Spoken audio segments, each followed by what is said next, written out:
Pemirsa, rapat kabinet paripurna yang membahas program makan siang gratis menimbulkan kritik karena KPU belum secara resmi mengumumkan pemenang pemilu.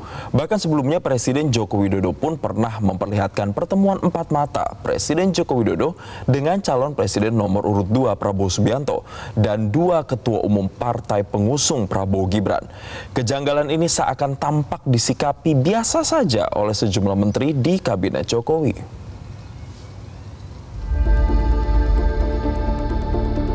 Rapat paripurna Kabinet hari Senin 26 Februari lalu masih menjadi perbincangan di tengah publik.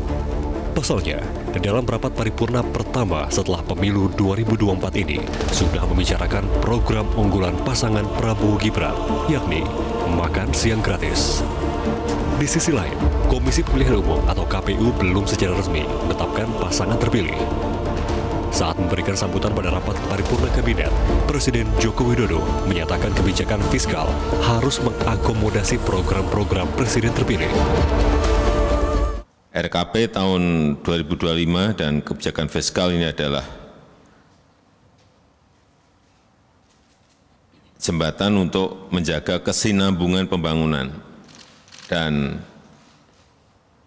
mengakomodasi program-program Presiden terpilih hasil Pilpres 2024. Tapi ini juga kita sambil menunggu hasil perhitungan resmi dari KPU, maka RAPBN 2025 harus disiapkan dengan memperhatikan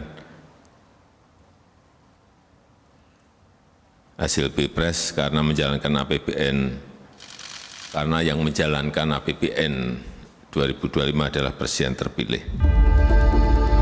Hal yang juga menarik perhatian ialah mengenai penunjukan anggota tim kampanye nasional Prabowo Gibran sebagai komisaris di Badan Usaha Milik Negara, serta terpilihnya Agus Harimurti Yudhoyono sebagai Menteri ATR BPN. Sederet nama yang terafiliasi dengan paslon Prabowo Gibran pun mendapatkan posisi strategis di akhir masa kepemimpinan Presiden Joko Widodo. Namun, penunjukan dua anggota TKN yang menduduki jabatan di Badan Usaha Milik Negara mendapat kritik keras.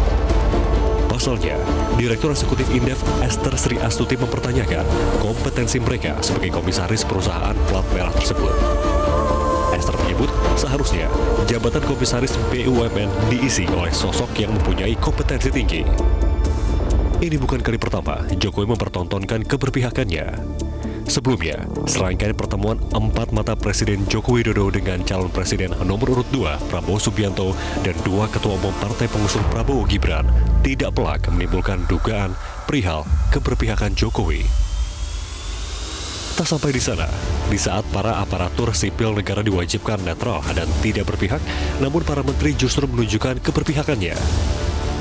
Dilihat dari beberapa momen yang tertangkap, sejumlah jajaran menteri bahkan belak-belakan hadir dan berada di belakang posisi Prabowo Gibran saat debat Capres-Cawapres lalu.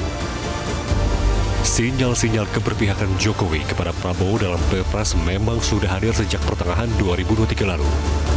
Sejak itu menguat ketika putra sulung Jokowi Gibran Rakabuming Raka menjadi Cawapres Prabowo Subianto. Prosesnya pun dimuluskan oleh cawe-cawe sang paman di Mahkamah Konstitusi. Tim Liputan Metro TV. Jelajahi cara baru mendapatkan informasi. Download Metro TV Extend sekarang.